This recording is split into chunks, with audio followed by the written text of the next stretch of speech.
prologue, le conte de la lumière.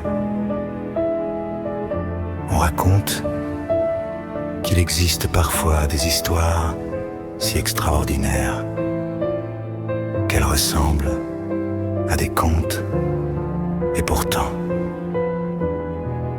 celle-ci est vraie. Le médecin les regarda longuement, ses yeux se remplirent de larmes. Il s'approcha, les prit dans ses bras, puis les conduisit dans son bureau. Là, dans le silence, il leur raconta ce que seul le destin connaissait. Comment une jeune femme avait retrouvé la lumière et comment un homme avait choisi la nuit pour qu'elle voie enfin le soleil.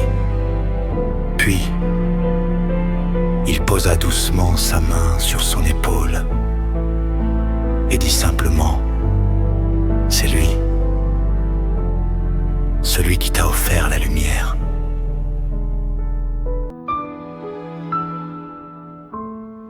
Le critique examine cette œuvre d'un œil averti et profond, où l'auteur dessine les contours d'une tragédie du monde.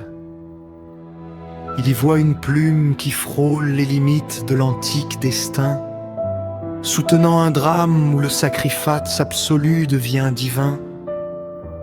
Au départ, le poète élève la beauté comme une sainte vision, évoquant Samothrace et ses mystères avec une immense dévotion.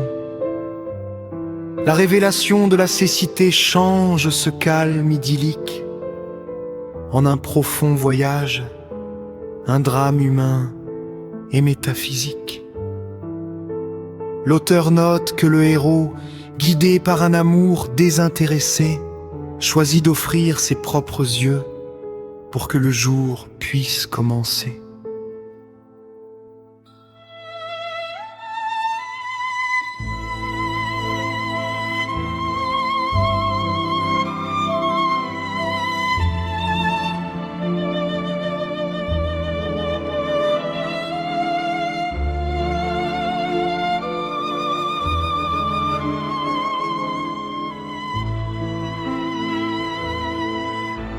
Le point culminant de la tragédie se joue après l'opération, quand l'ignorance de la jeune fille provoque sa terrible destruction.